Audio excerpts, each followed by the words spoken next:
Hoy vamos a empezar una nueva serie de exposiciones de la palabra de Dios y será sobre la epístola de Judas.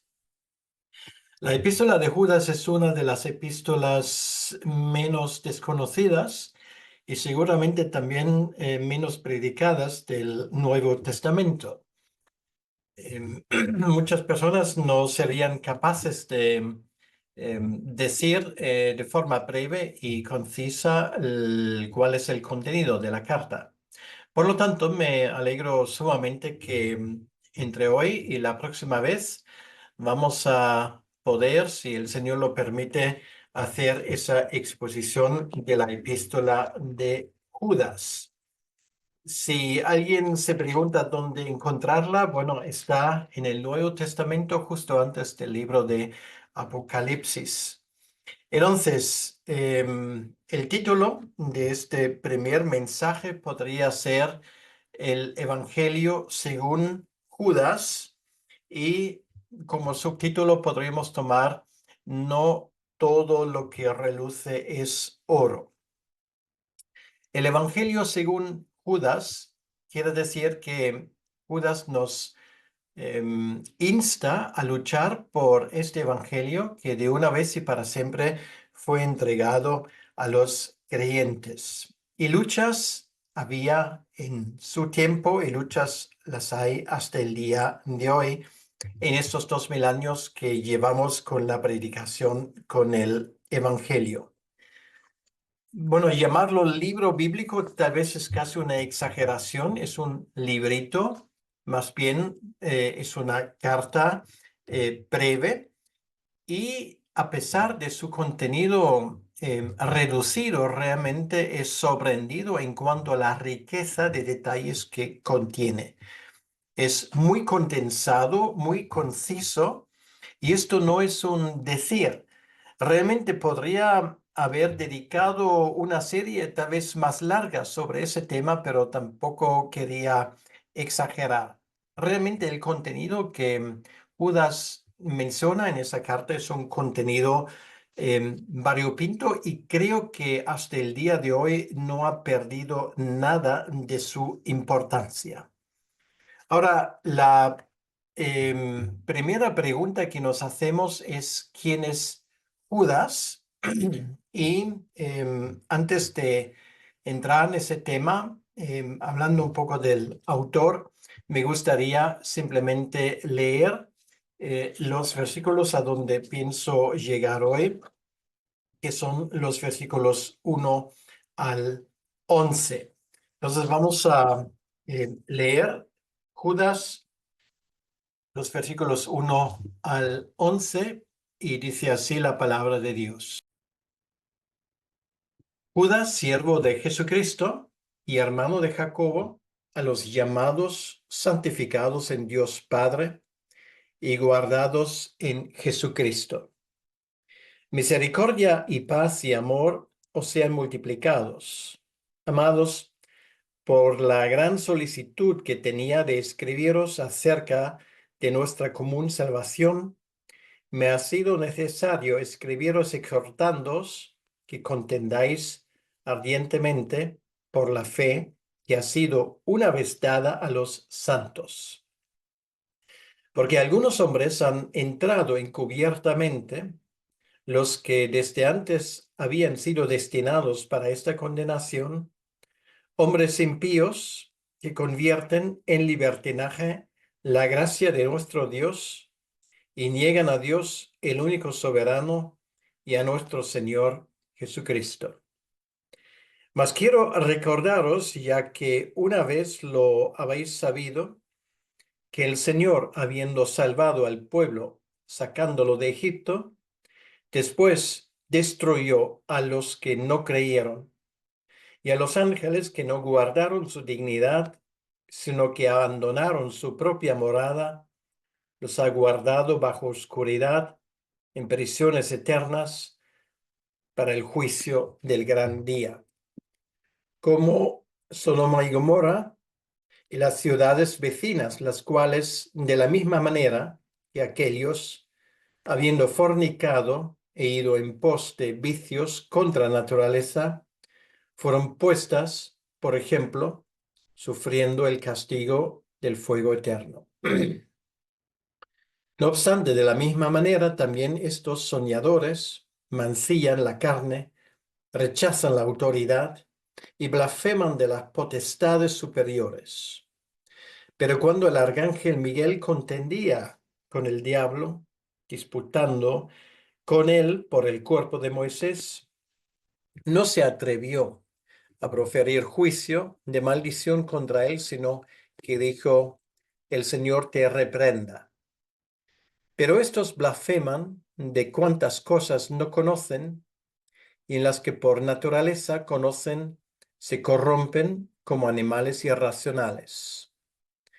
Hay de ellos porque han seguido el camino de Caín y se lanzaron por lucro en el error de Balaam, perecieron en la contradicción de Core. Hasta aquí la lectura de la palabra de Dios y vamos a pedirle al Señor que Él bendiga su palabra en nosotros. Señor, te damos las gracias por estos primeros versículos de la epístola de Judas y te pedimos, Señor, que tú bendigas la lectura de esa palabra en nosotros, que sea de bendición, que sea de edificación y que nos ayudes a entender bien lo que nos quieres decir a través de estas palabras. Te lo pedimos, Señor, en tu nombre y para tu honra y para tu gloria. Amén. Hablamos primeramente del autor de esta epístola, de Judas.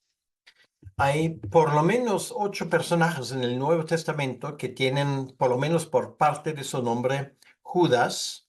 Y Judá en hebreo, que era un nombre bastante común, que significa simplemente el judío.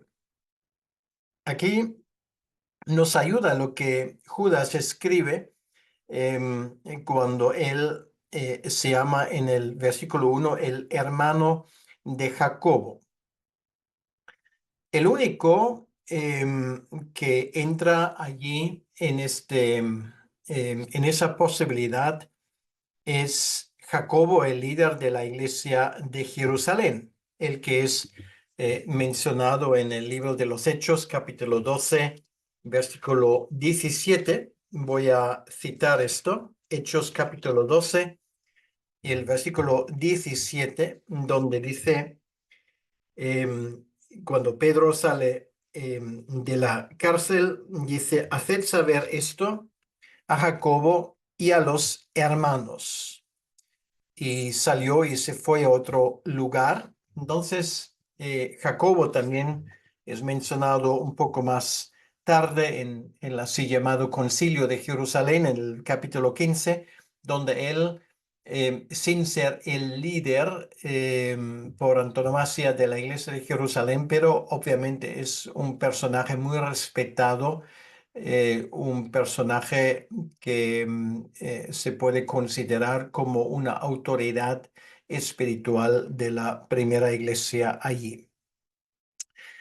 Y este era también medio hermano o semi hermano de Jesucristo y hermano, medio hermano en este caso también, de Judas.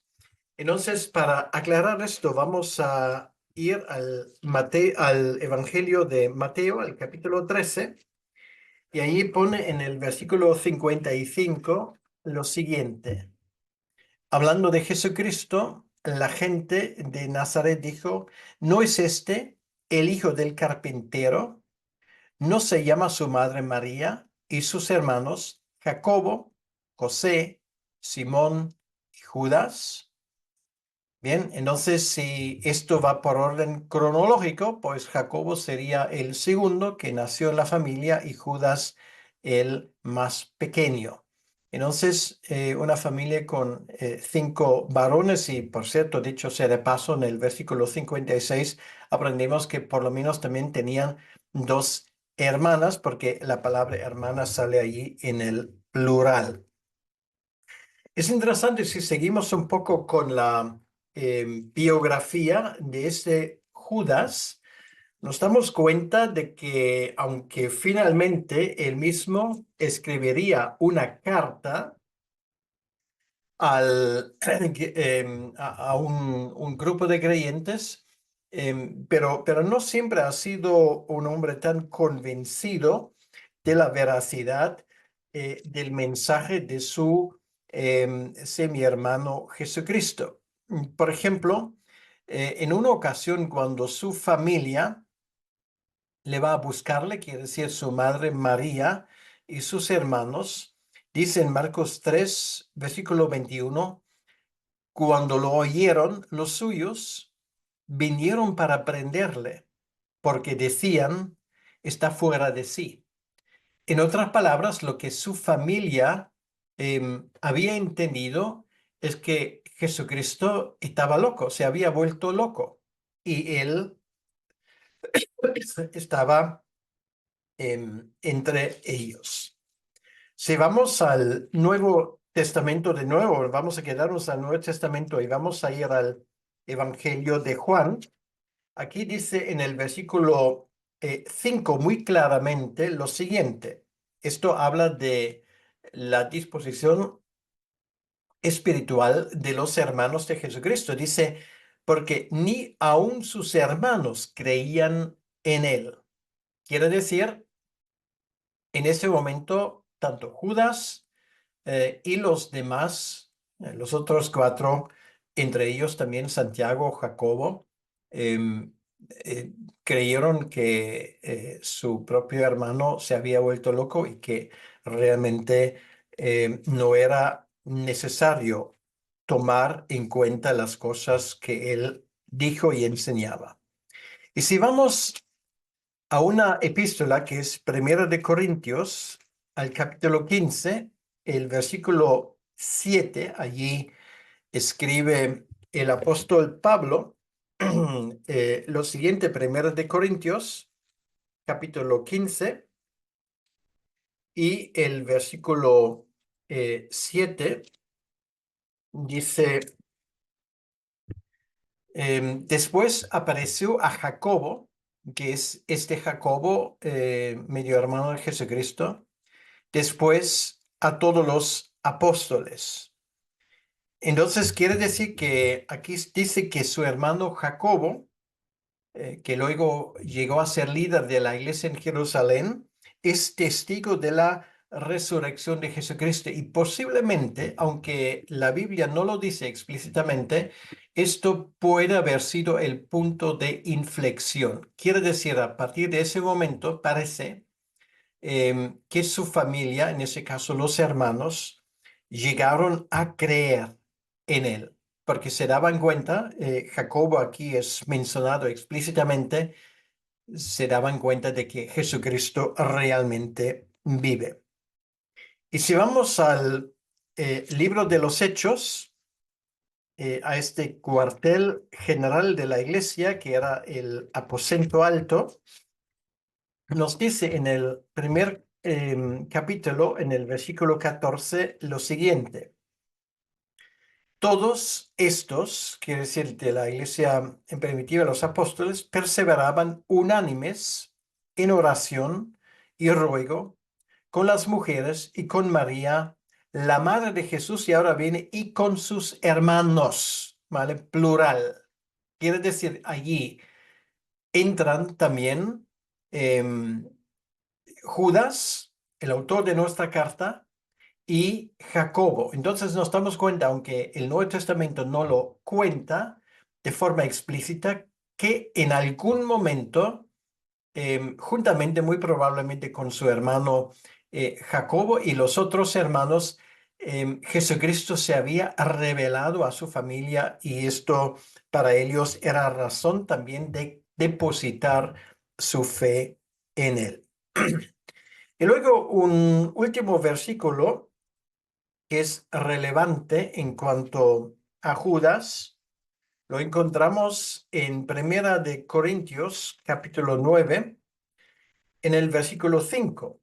Ahí el apóstol Pablo habla del ministerio y dice, no tenemos derecho de traer con nosotros una hermana por mujer, como también los otros apóstoles y los hermanos del Señor y Kefas, lo cual nos indica que tanto Santiago como Judas, como los otros hermanos, estaban casados y que además esas esposas viajaban con ellos. Bien, bueno, entonces este es Judas. Y aunque de su ministerio exactamente no sabemos nada, pero bueno, esto ya son algunos datos biográficos que nos ayudan un poco a entender quién era este hombre y cómo él había llegado a formar parte de la iglesia. Entonces, aquí él se presenta simplemente como Judas, no de ese medio hermano del Señor. Esto le honra porque obviamente es muy, más bien modesto, no presume de ser el medio hermano de Jesucristo. Dice, siervo de Jesucristo y hermano de Jacobo. Incluso pone a su propio hermano por delante, lo cual nos enseña que era un hombre de bajo perfil, que no le gustaba la publicidad en ese sentido. Entonces, ¿quiénes son los destinatarios? Dice aquí simplemente a los llamados, santificados en Dios Padre y guardados en Jesucristo. Bien, antes de entrar en estas palabras y lo que significan, nos preguntamos, bueno, aproximadamente en qué época escribe Judas esa carta. Y lo primero que nos llama la atención a la hora de examinar ese tema son los paralelismos entre la segunda carta de Pedro y esa carta de Judas. Hay muchos indicios en los cuales no vamos a entrar ahora, pero hay muchos indicios que nos demuestran que Judas obviamente conocía segunda de Pedro. Y esto nos ayuda un poco a la hora de establecer la fecha, porque Pedro muere en mediados de los años 60. No sabemos la fecha exacta, pero bien podremos decir que él muere tal vez alrededor del año 65, bajo esa persecución de Nerón. Lo cual quiere decir que Segunda de Pedro se escribe antes del año 65. Entonces, bueno, segunda perdón, la carta, la epístola de Judas se escribe entre esa fecha y la destrucción de Jerusalén en el año 70. ¿Por qué la destrucción de Jerusalén? Bueno, porque sería impensable que después de un acontecimiento así, un autor pasara por alto a este acontecimiento tan terrible y tan significante en la historia de los judíos. De hecho, si vamos al versículo 18 de Judas, podríamos pensar que este versículo 18 es una cita prácticamente textual de Segunda de Pedro 3, versículo 3. Entonces, esto nos indicaría que Judas escribe, vamos a decirlo, entre el año 65 y el año 69. Y además hay otro dato que es curioso, y es el hecho que segundo de Pedro, capítulo 2, versículo 1, nos habla de los falsos maestros usando el futuro, ¿vale? Voy a citar Segunda de Pedro, capítulo 2, versículo 1, que dice, pero hubo también falsos profetas entre el pueblo, como habrá entre vosotros falsos maestros, que introducirán encubiertamente herejías destructoras y aún negarán al Señor que lo rescató, atrayendo sobre sí mismos destrucción repentina. Esto suena como que Pedro allí habla de algo que todavía no ha pasado, pero que está a punto de pasar. Y si leemos Judas, por ejemplo, el versículo 4, nos damos cuenta cuando él dice, porque algunos hombres han entrado, que esto ya ha pasado. Quiere decir lo que Pedro había anunciado, pues Judas dice que esto ya ha pasado. Entonces, hay otra curiosidad de la cual vamos a hablar en su momento y es Judas cita de dos fuentes literarios extracanónicos de la tradición judía. Una es la carta de la así llamada Asunción de Moisés y el otro es el libro de Enoc. Bueno, en su momento vamos a hablar de esto porque para algunos les preocupa un poco este hecho y sin embargo, como nos vamos a dar cuenta, realmente no hay ningún problema de esto. Bueno, después de haber eh,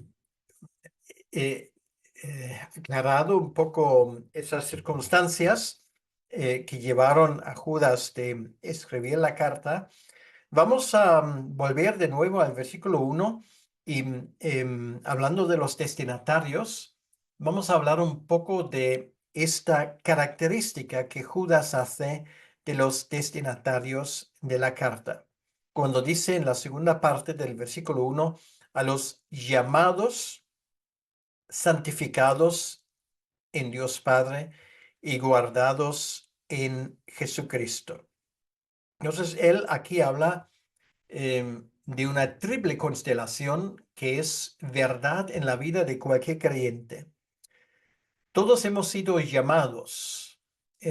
Esto es la gracia que hemos recibido de parte de nuestro Dios, algo sin que nosotros hubiésemos podido hacer nada en su favor. Es por pura gracia que hemos sido llamados y además santificados. Bueno, él sigue ahí prácticamente esa cadena de oro de Romanos capítulo 8 que Pablo lo expone con más detalles. Santificados quiere decir que la redención de Jesucristo se ha aplicado de forma completa a la vida de un creyente. No solamente Dios nos ha llamado, sino nos ha hecho completamente santos, lo cual quiere decir apartados para Él. Sí, aún no hemos llegado a ese punto de poder disfrutar de esa santidad de una forma no disminuida. Seguimos siendo pecadores, pero em, la redención como tal ya ha sido aplicada a nuestra vida y aunque de momento tenemos que sufrir esa tensión entre lo que ya tenemos y lo que aún somos, pues lo cierto es que la retención, esa santificación ha sido ya hecho realidad en nuestras vidas. Y luego, lo tercero, guardados. Esto habla de la seguridad de nuestra salvación. Lo que Dios ha llamado, lo que Dios ha santificado, eso también Él lo va a guardar, lo cual quiere decir esto es uno de los versículos que habla de forma indudable de la seguridad de la salvación. La seguridad, si alguien ha sido llamado y santificado, también va a ser guardado de parte del Señor, lo cual quiere decir que aquellos que reciben la carta de Judas forman parte de aquellos que no tienen que preocuparse por la realidad de su salvación porque han sido salvos y serán salvos para siempre. Y esto es el gran consuelo que tenemos como creyentes, ese gran consuelo de saber que estamos en Él. Y luego, para esas personas, Él tiene un deseo, y ese deseo es misericordia y paz y amor, o sean multiplicados.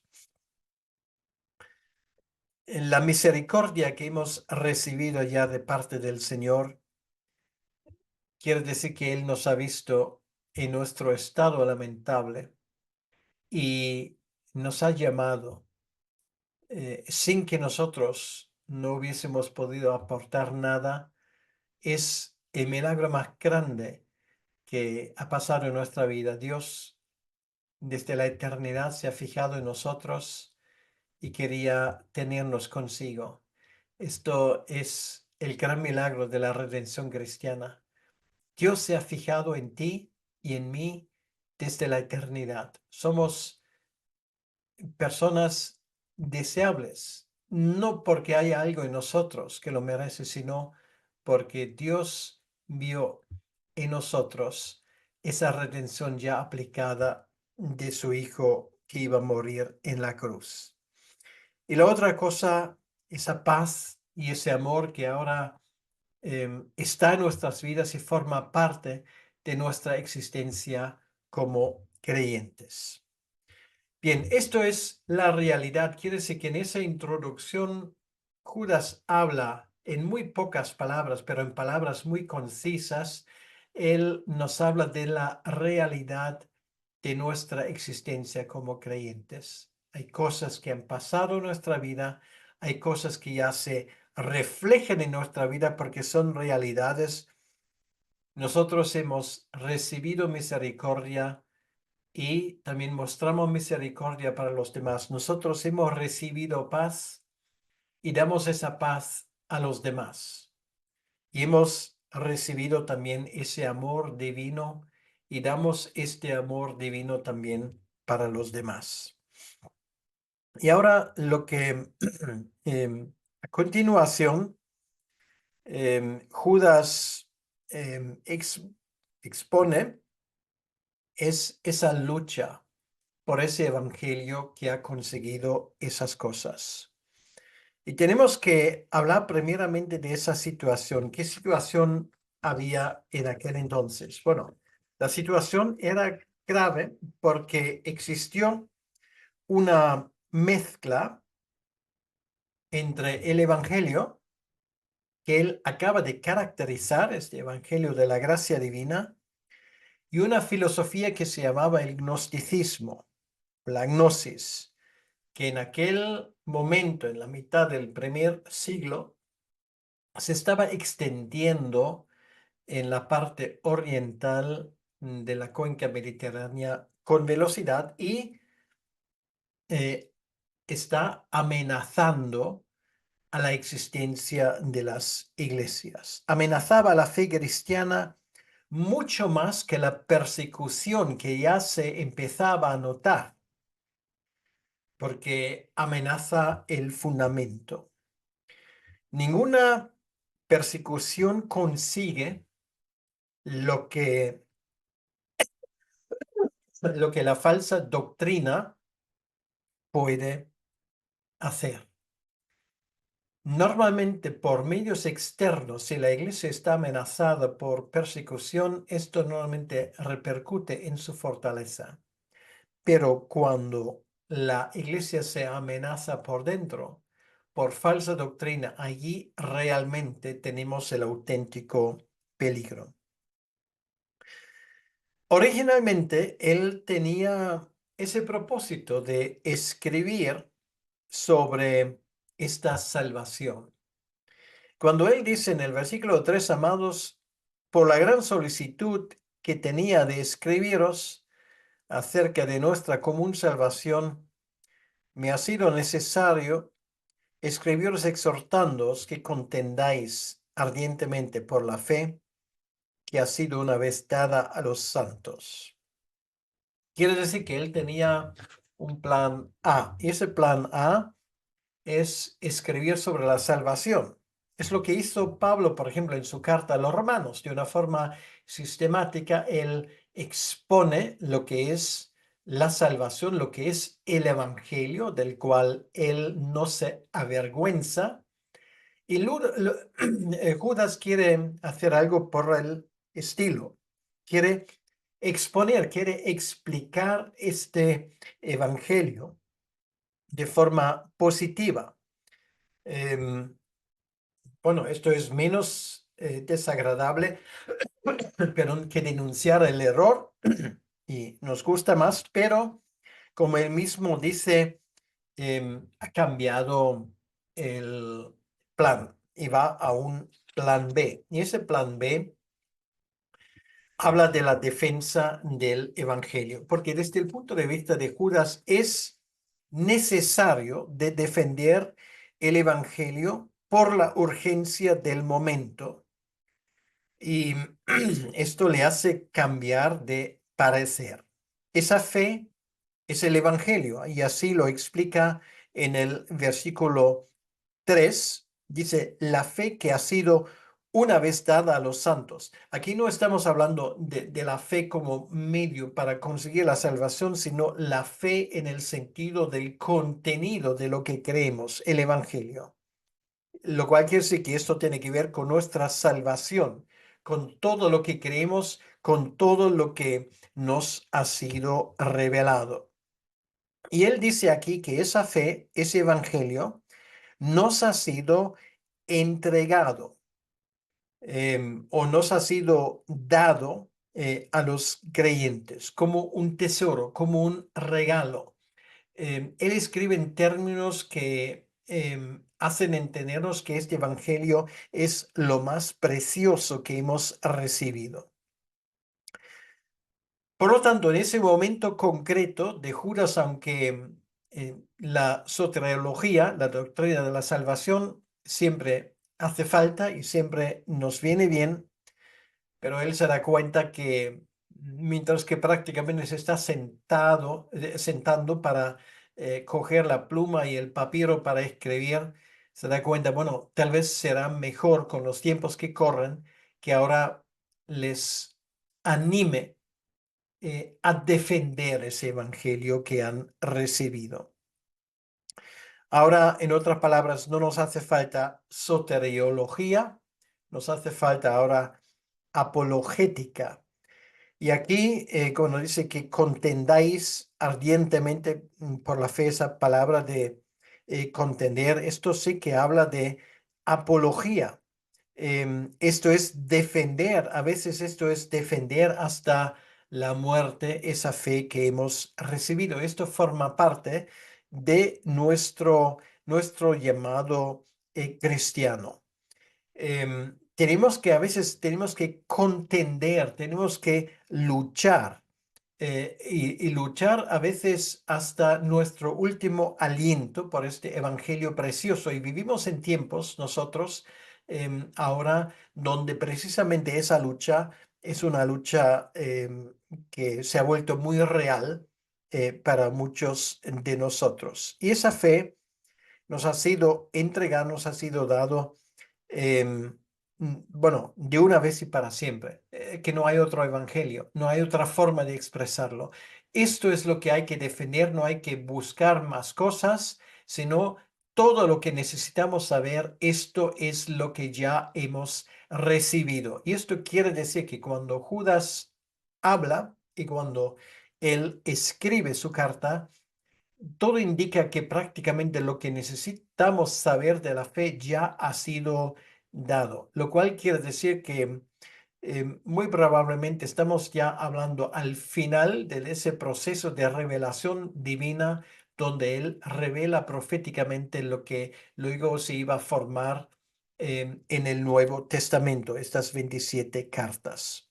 Y ahora él nos habla de ese problema y ese problema es que tiene que ver con la infiltración de enemigos en la iglesia. Dice aquí, porque algunos hombres han entrado encubiertamente. Quiere decir que este peligro no viene de fuera, no es persecución, sino hay infiltrados dentro de la iglesia. Hay como lo que se ha llamado una quinta columna, un caballo de Troas. Y este siempre ha sido y siempre será el mayor problema de la iglesia. No es la amenaza que viene de fuera, sino es la amenaza que viene del interior. Los que, dice el versículo 4, desde antes habían sido destinados para esa condenación, hombres impíos que convierten en libertinaje la gracia de nuestro Dios. Quiere decir que aquí estamos hablando de una perversión del evangelio de la gracia. Y en este caso, además, esa gente vive una vida inmoral.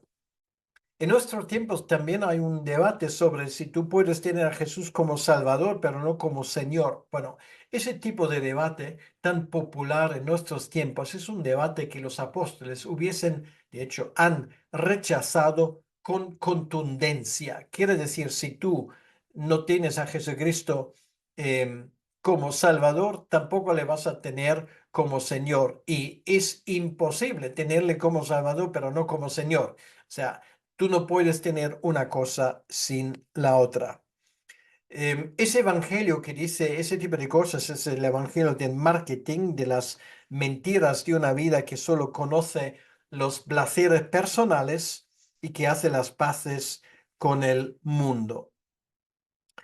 Em, Dice aquí en el versículo 4 que además esa gente que habla ese tipo de evangelio, que no es evangelio, que han sido destinados para esa condenación em, desde antes. Quiere decir, el Señor no solamente nos ha escogido para la salvación, sino también el Señor, igual como Pablo lo dice en el capítulo 9, ha sido también el quien ha escogido vasos para su gloria, pero en este caso em, destinados a la condenación eterna. Esto habla de la soberanía en Dios en escoger.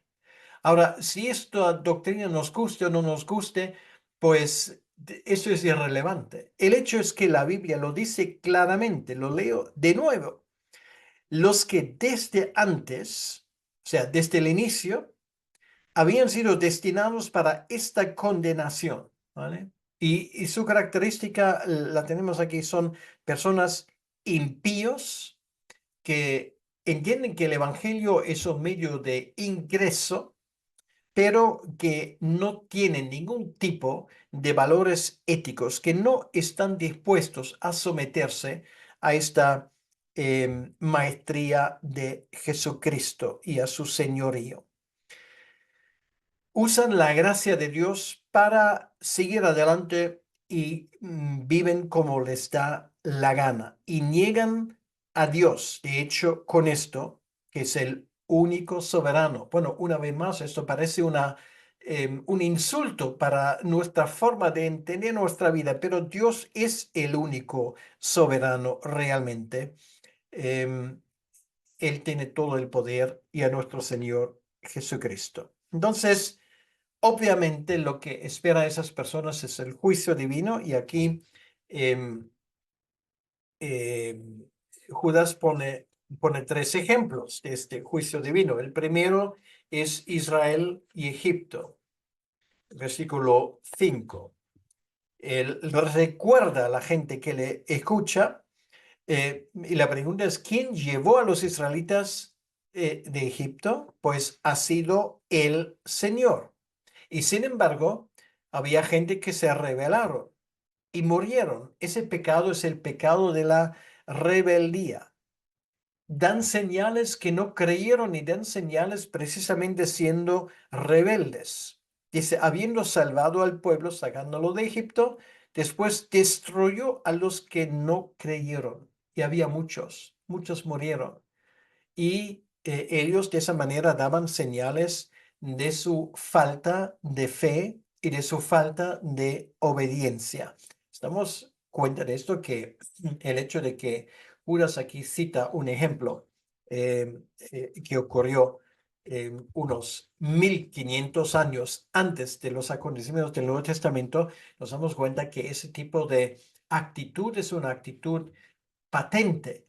Donde hay evangelio también están sus oponentes. El pecado, la rebeldía. En segundo lugar, lo que caracteriza a estos falsos profetas se ha ejemplificado en la rebelión de Satanás en el versículo 6.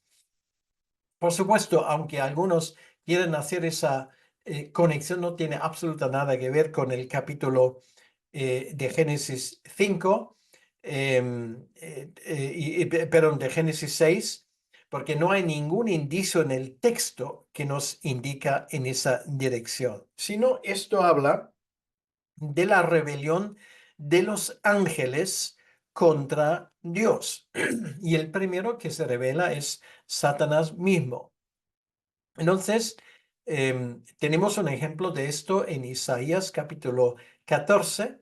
Y el pecado, si el primer pecado fue la rebeldía, pues en este caso el pecado es el orgullo. Y el Señor, pues, guarda a estos ángeles malvados para el día de juicio. Y luego, en el versículo 7, tenemos el ejemplo de Sodoma y Gomorra. Entonces, en este caso, el pecado es la inmoralidad, o sea, rebeldía, orgullo y en ese caso, inmoralidad. Em, Les gusta la buena vida, como se suele decir, em, y el pecado que se menciona aquí explícitamente es el pecado de índole sexual, lo cual quiere decir sexual y homosexual, ambas cosas. Entonces, el resultado en este caso es la eterna perdición, porque aquellos que cometen ese tipo de pecado están demostrando que no conocen el Evangelio, que no conocen a Dios, que no saben lo que es la salvación y que esta salvación no se ha aplicado a sus vidas. Entonces, tres pecados identificados: rebelión, orgullo e inmoralidad, y esto lo vemos en el comportamiento de estos falsos maestros. Y esa arrogancia de los falsos maestros es que confían más en su propio talante, en sus propios sueños, que en la palabra de Dios. La arrogancia y el engaño de los falsos maestros consisten en que confían más en sus sueños y sus ideas que en lo que Dios ha revelado. Esto es lo que Judas nos expone. Y él nos indica que se supone que esas revelaciones especiales se habrán plasmado en visiones, y estas visiones usan para tres cosas. En primer lugar, para la inmoralidad, versículo 8, primera parte. Para el rechazo de la autoridad, versículo 8, segunda parte, porque rechazan la autoridad de Jesucristo. Y además, en este caso concreto, se burlan de los ángeles en la tercera parte de el versículo 8. Y ojo, aquí no estamos hablando de los ángeles de Dios, sino de Satanás y sus ángeles. Quiere decir, em, ellos se burlan de la realidad de estos ángeles caídos. Dice aquí el versículo 8: no obstante, de la misma manera también esos soñadores mancillan la carne, o sea, esto habla de sus pecados sexuales, rechazan la autoridad, en este caso de Jesucristo, y blasfeman de las potestades superiores. Quiere decir que, en primer lugar, se burlan de los demonios. Y esto lo vemos en el contexto porque allí viene el ejemplo de Miguel. Por esto, ese ejemplo que pone Judas nos indica en qué línea iba a ir ese rechazo y esa burla. No tenemos ahí todos los detalles, pero obviamente esto formaba parte de su forma de actuar. Y el ejemplo que cita aquí Judas es el episodio del arcángel Miguel, cuando él lucha con Satanás por el cuerpo muerto de Moisés, y el argumento es: ni Miguel, el arcángel, se burlaba de Satanás. Como dije antes, esto es un episodio que se menciona en la así llamada Asunción de Moisés, que es un libro extrabíblico. Son fragmentos. Y una vez más, esto no quiere decir que Judas considera ese libro como un libro inspirado. De la misma manera, no lo considera inspirado como Pablo cita a filósofos griegos sin considerarlos inspirados. sino simplemente este hecho, obviamente es un hecho verídico y lo usa citando simplemente una obra conocida en aquel entonces, porque forma parte del conocimiento de los destinatarios de la carta. Y además, ¿de dónde sabe Judas esto? Bueno, no hay que olvidar que él era medio hermano de Jesucristo. Entonces, durante todo ese tiempo, ellos habrán hablado de muchas cosas ahí en la mesa de su casa. Podemos partir del hecho de que Judas sabía muchísimas cosas. Bien, entonces, eh, aparte de esto, aquí nos damos cuenta de una cosa más, y esto es precisamente de la ignorancia de esa gente. Judas aún no ha terminado con lo que es típico de estos falsos maestros. En versículo 10, ellos hablan de cosas que desconocen. Quiere decir que les falta formación y enseñanza en el Evangelio. No aprenden, confían más en sus visiones, en sus sueños. Es un cristianismo simplicista, un cristianismo light, sensacionalista, de esfuerzo mínimo. Igual que lo tenemos hoy en día, hay tanta gente que se jacta de sus visiones, sus cosas, pero que realmente les falta el conocimiento más elemental de la fe cristiana. Usan, y esto también lo tenemos en el versículo 10, las cosas que conocen de forma mal. Son como animales. No razonan ni se puede razonar con ellos. No tienen capacidad de reflexión. Sus sentidos les engañan. Si esto es algo que hoy es patente en el mundo, esa forma de incapacidad de reflexionar, pues es mucho peor cuando tienes esto en la iglesia. Y esto finalmente, con esto vamos a terminar, nos lleva a tres ejemplos de falsos maestros. Em, y estos falsos maestros eran una mezcla de los tres. Uno era Caín, que se le menciona aquí. El otro era Balán y el tercero era Coré. Caín como un animal salvaje matando a su propio hermano por la ira que le caracteriza. Además, dice que era del maligno. Primero de Juan 3:12. Un hombre ciego para las cosas de Dios, Caín. Segundo lugar, tenemos Balaam, que lo que le caracteriza sobre todo es su amor por el dinero, como un animal salvaje que por comida entra en una trampa. Esto es realmente lo que aprendemos de él. Se vende al mejor postor, como tantos hoy en día que predican un falso evangelio. Y luego, en tercer lugar, aquí tenemos el ejemplo de Coré. Coré y su afán por el poder que le mata finalmente como un perro salvaje que se rebela contra su amo. Son tres ejemplos de desobediencia y si tú ves esas características en un personaje que supuestamente predica el evangelio, deben de encender las luces rojas, porque lo más probable es que estás delante de un personaje que predica un evangelio equivocado. Bien, hemos llegado hasta ese versículo 11 y la próxima vez, si el Señor lo permite, vamos a terminar con el resto de esta breve epístola. Vamos a orar al Señor.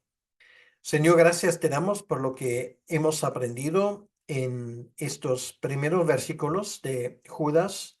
Y te pedimos, Señor, que tú nos ayudes a aplicar esas palabras a nuestras vidas para que seamos sabios en la forma como comportarnos. Ayúdanos a no seguir a gente que predica un evangelio que no es, que tiene las características de Caín, de Balaam, de Coré. Ayúdanos, Señor, a seguir a aquellos que por su forma de hablar y por su forma de vivir nos han dado señales y pruebas de la veracidad de su corazón. Te lo pedimos, Señor, en tu nombre. Amén. Que el Señor te bendiga.